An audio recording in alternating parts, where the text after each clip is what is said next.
Hello, happy Sunday. Welcome to a brand new edition of Holding Court here on the First State Hoops Report YouTube channel. I am, of course, FSHR founding editor and Holding Court host Chris Stevens. Hopefully you all are doing well out there. Last day of school just happened. I do believe Friday was the last day for the 2022-2023 school year. And now the kids are free to do as they please. That also ties itself into basketball, which we will discuss in full in this particular episode. 2 weeks in a row for us. It's like riding a bike. We're back in this thing, yin-yang in this thing. Oh, if you didn't know about the yin-yang twins, you had to be in college around 2000, 2001, 2002-ish. Trust me, if you ask if you're like a high school kid watching this, just ask somebody that's like 38, 39, 40 about the yin-yang twins. A time was had when that music was popping. Anyway, this week's edition of Holding Court, we're going to get into something that is probably going to dominate the summer headlines aside from different 7-on-7s for the football kids, the AAUs and the local rec leagues for basketball. And that, of course, is the burgeoning, if yet unofficial, transfer portal here in the state of Delaware. We're already seeing kids moving around. There has been word of a mass exodus from one southern Delaware city to one city in the middle of the state. There's also been word that a young man that played at Mount last year is now down to St. Andrews. That, stuff happens. And it was interesting because Marty Sheehan of the Delaware high school football podcast, him and John Busby do a wonderful job, by the way. I was actually on there when it was the Delaware sports debate previewing the state tournament last year. And Marty made some great points because DIA had another meeting and it actually seemed to be kind of surprising for them, productive. And Marty mentioned that, and AD said that, the transfer thing came up about transfer waivers and different things of that nature.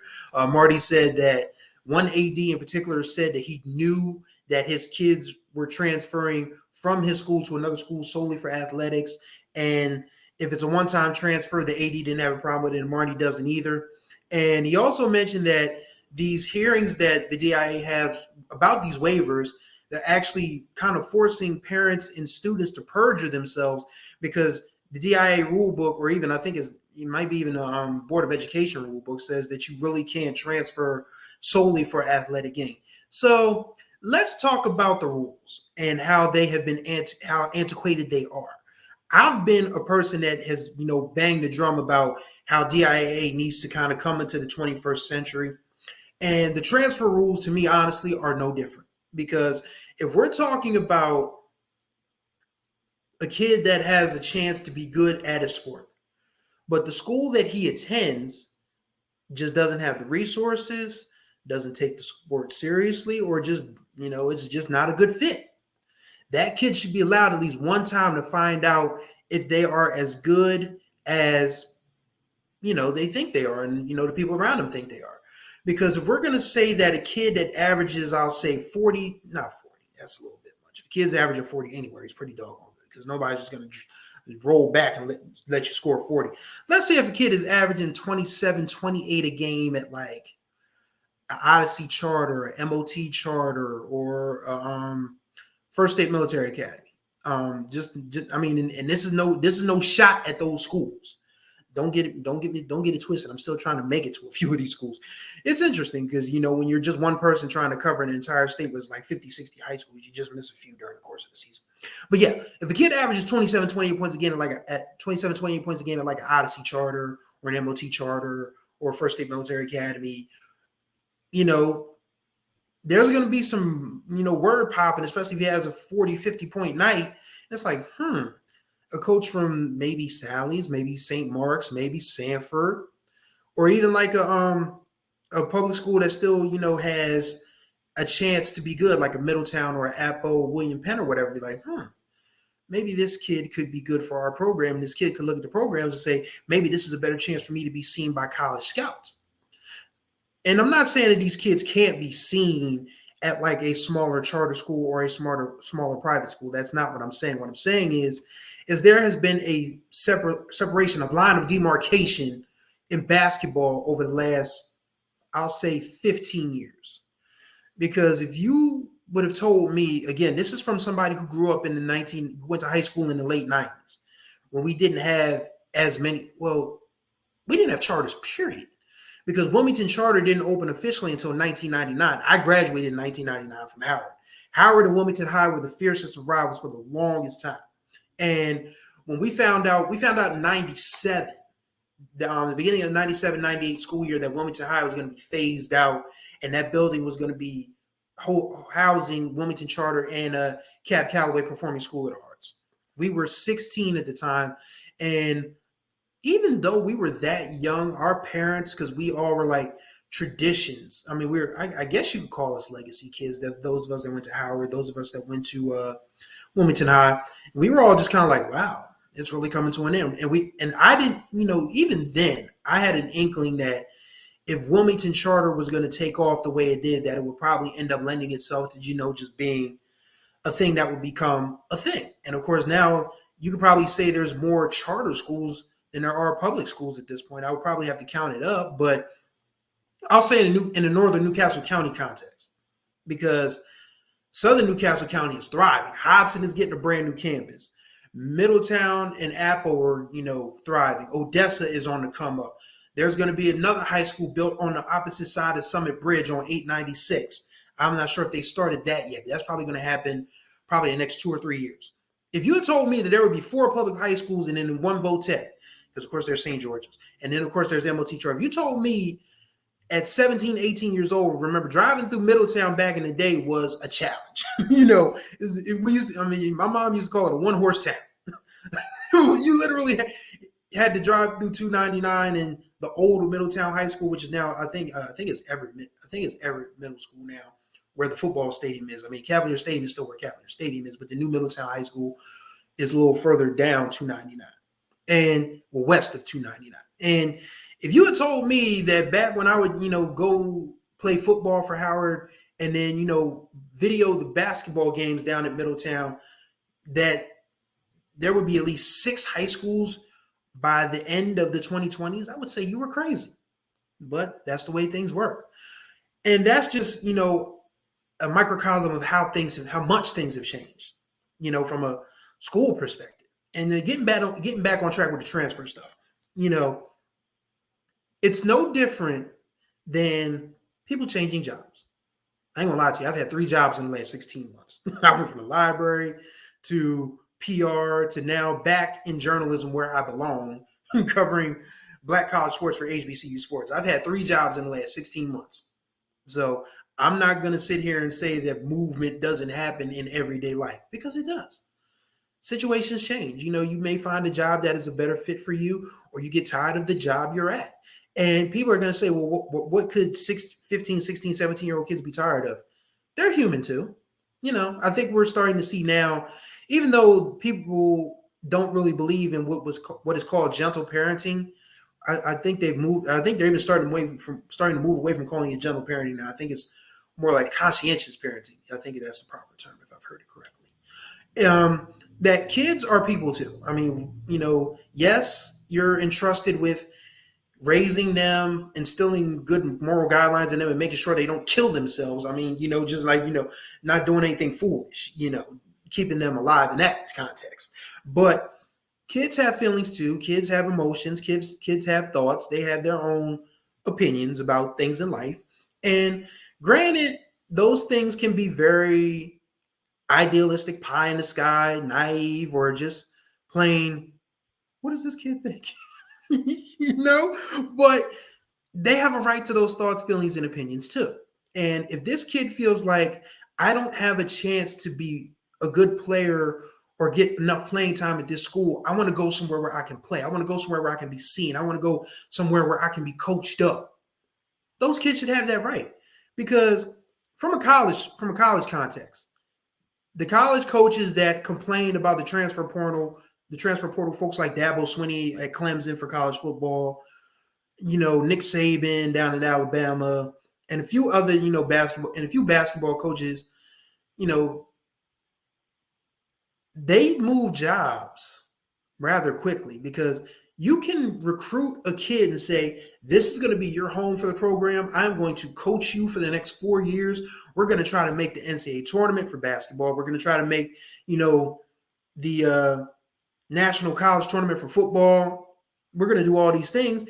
But if somebody else comes along with this coach and throws and just literally drops $20 million on the table, say, hey, come coach our program. See ya. Peace. That's how it is. And you can't, if you're an adult, you can't really be upset at kids mimicking the movements that we make on a daily basis.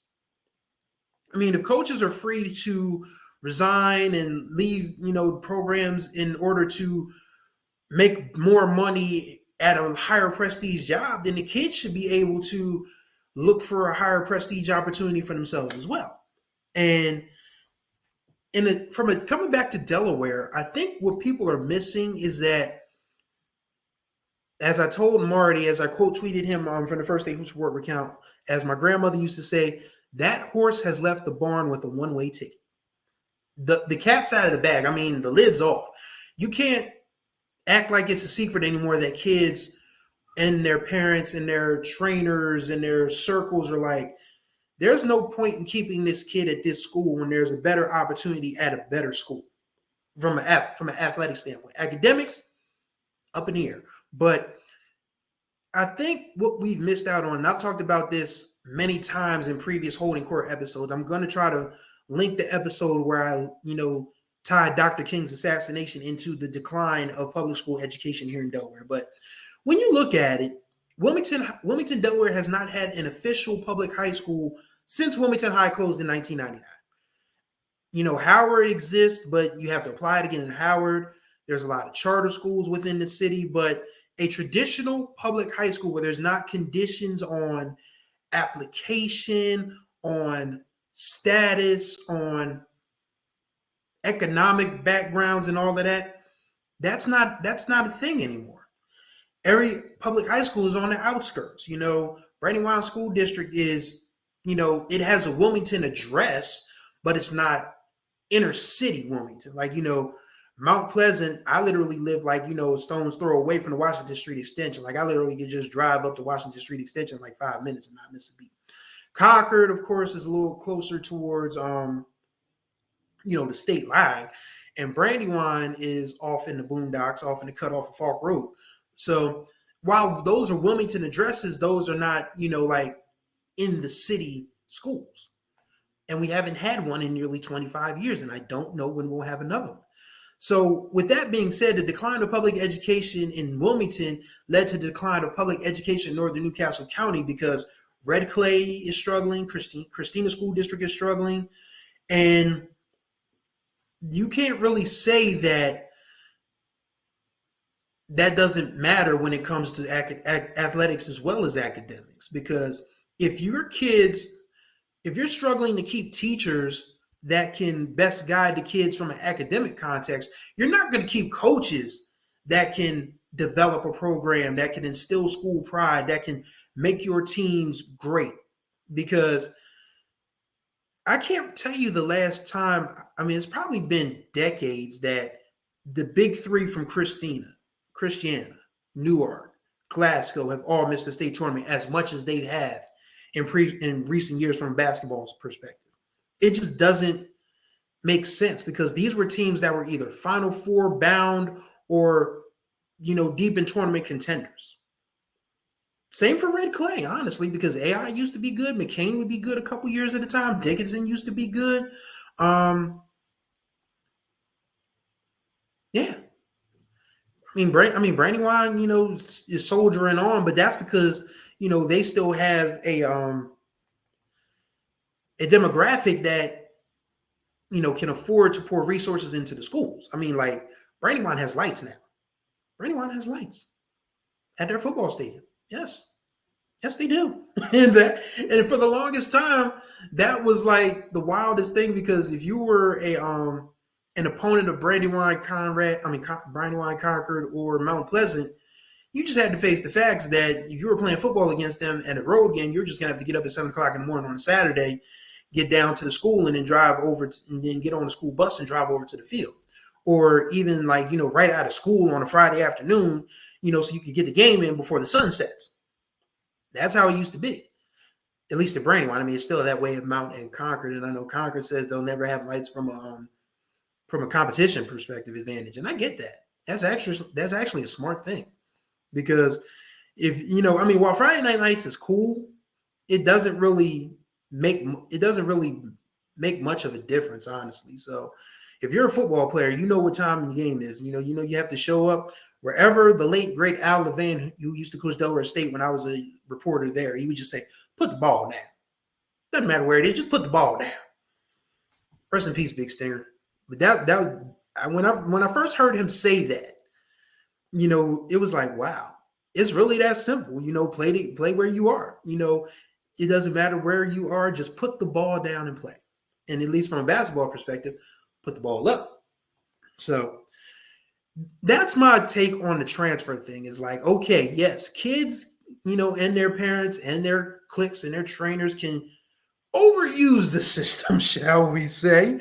But at the same time, if the people at the Lewis Redding building gave a doggone about public education, if the people down in Dover cared about public education from a Wilmington context, because everywhere else south of Wilmington is fine.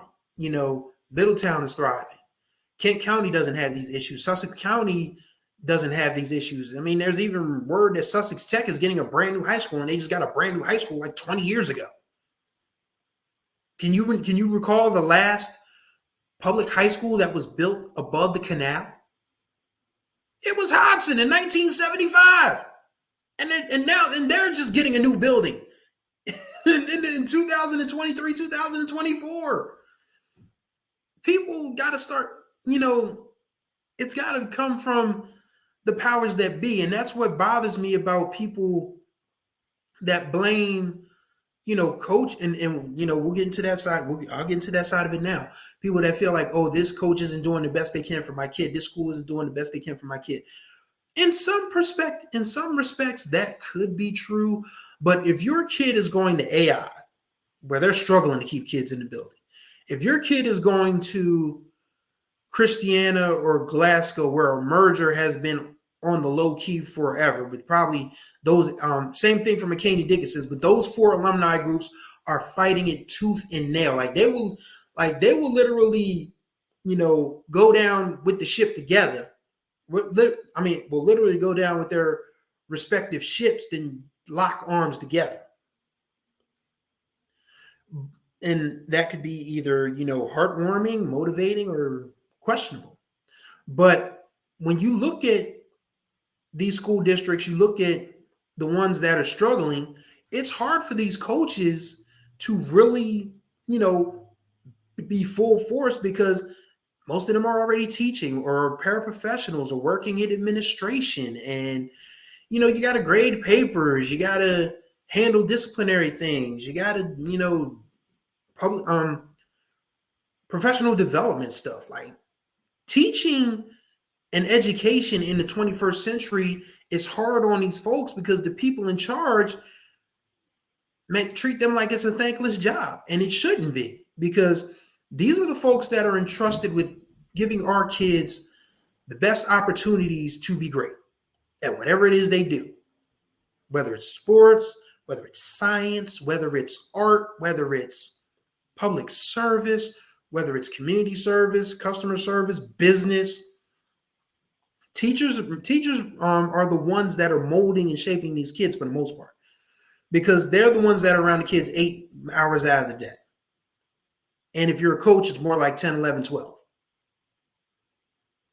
That's a lot to ask of somebody who you don't want to pay correctly, who you don't want to give the resources to get these kids, you know, not just the academic learning, but the societal and common sense learning, because common sense is lacking in a lot of people these days. I'm not saying that from a child's perspective. I'm saying that from an adult perspective. Like, George W. Bush is going to have to look at St. Peter on Judgment Day and say, and have to explain No Child Left Behind.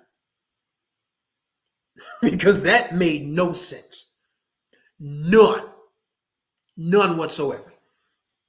Sorry, just had to get that off my chest. But if the general gist of what I'm saying is, if we had better, if people empower, like the mayor, the city council, the state senators, the state representatives, the governor, we're all doing better by traditional public education. Not the charters, not the privates, not even the Votechs. And I'm a proud Votech product. But if you're not doing right by public education, then we can't be surprised that the public schools are struggling. Because that's how it works. It's cause and effect. If this school doesn't have that, then it won't have much else. And that's why kids are leaving, the AIs, the Christianas, the Glasgows, the McCains, the Mounts, the Dickinsons, and so on, to go to the William Penns, the Apples, the Howards, the Hodsons, the St. George's, the Sal's, the St. Mark's, the Padwas, the Ursulines. That's how it works. If you're not pouring in to a resource, then that resource is going to die on the vine. And that's pretty much what has happened with public education in northern Newcastle County. And that's why the kids are transferring. I mean, it's not like, they're just automatically just like, wow, I'm going to play here for 1 year and then just bounce. It's like, okay, the parents are doing the best they can. The parents are like, well, I have to start thinking about my child's future. And if we really believe that my kid can be good at this sport and this school doesn't take it seriously or doesn't have the resources, and another school is interested and they have the resources and the ability for that child to be seen, got to do what we got to do. And I hope that people aren't really, because again, this goes back to DIA being antiquated with the rules and traditions and things. Because I already know, because I mentioned last week that a board member or even, just a board president, we'll just go ahead and say it because, as a few of my lesser invited, a few of my lesser restricted friends will say he can't beat my behind. So there's that. But yeah, if this person's going to, always talk about how transfers are hurting the game or hurting kids or eighth graders are hurting kids or whatever, then there needs to be pushback on that. Because if these kids see a better opportunity, they should be allowed to take it.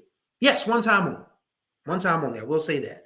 We can't have a thing where it's like kids that are, on their third college in 5 years. Like that can't happen from a high school perspective. I mean, because you only allowed 4 years of high school anyway.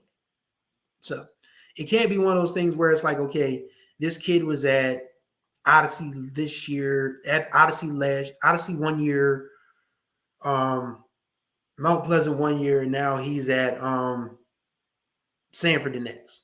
It just can't pop off like that. I'll agree with. One-time transfer is good enough. So as the great philosopher Clifford Joseph Harris Jr. likes to say, make your next move your best move. To the kids and parents. If you get one time to say, okay, this school is not for me. This school is not for us. We have to find the one that is. So that's where you do your due diligence. You find out, school rankings, what the teachers, are there, what the teachers are graded, what extracurricular programs do they have, or, vocational programs that they may have that your kid may be interested in. You really have to do research. It's not unlike anything else in life, where you're like, if you're baking a cake, you can't just slap eggs and flour and something and then stir it up and then throw it in the oven and say, okay, it's good to go. No, you have to think about, I'm going to share my favorite recipe with y'all at the moment, which I'm probably going to make once I'm finished this edition of Holding Court. And that is a honey bun cake. And what that is it's easy. It's actually a cheat code of a cake that you can use as a snack all day long. It's one of my favorites. You use like the Betty Crocker or, yellow cake mix, 4 eggs, cup of sour cream, and 2/3 cup vegetable oil.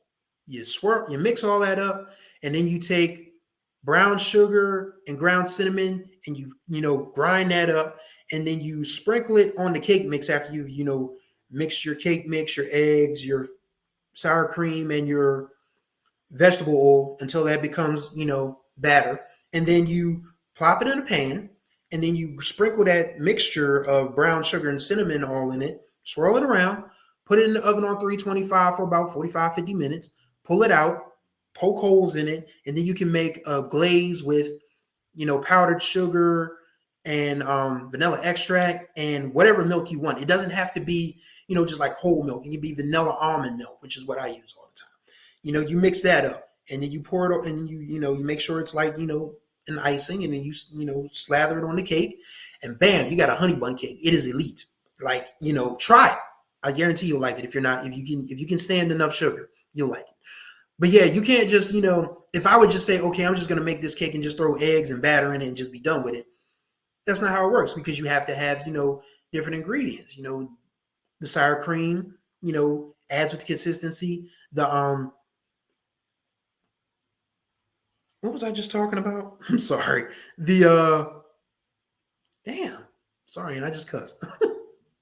The vegetable oil. Yes, the vegetable oil, it spreads everything around. It makes it, it brings it all together. So from parents and coaches to the parents and teachers, you can't just dump eggs and flour together and say, okay, I got this cake. You got to look at, what school has the sour cream, what school has the vegetable oil, what school has the brown sugar, the packed brown sugar, and what school has the cinnamon. And that's how it works. So you can't just, throw stuff together and expect a good cake to come out of it. It's a whole lot of, bacon and, ingredients going on. So that is my thought. Those are my thoughts on the transfer portal. I want to get out of here. Do I want to talk about the NBA Finals, or do I want to wait until the NBA Finals are over? Because the NBA Finals are just about over. Yeah.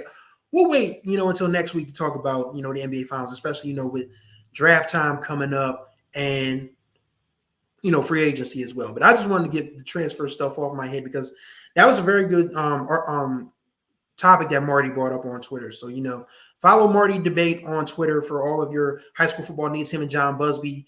Wow. Fall practice starts in 2 months. These kids are barely going to have a vacation, and they're going to be back playing football and field hockey and boys soccer and girls volleyball, cross country. Yeah, enjoy your vacation, kids. It's getting shorter by the year. But thank y'all for watching this edition of Holden Court. Greatly appreciate y'all's time. As always, once again, we're back on a weekly basis. So, and all the pertinent information that you will need will be in the description below. To follow us on social media and check out our website, where we have years of, and especially on this YouTube channel, where we have years of stories, photos, game highlights, all the good stuff. We do a good job over here at First State Hoops Report, I like to say, and I'm thankful for all of y'all for your kind words, your feedback, letting me know inside scoops and different things of that nature. So year 5 is going to be a good one for us. I absolutely feel it. Absolutely feel that. So thank y'all once again for watching Holden Court. Till the next time we speak, y'all take care of yourselves and each other.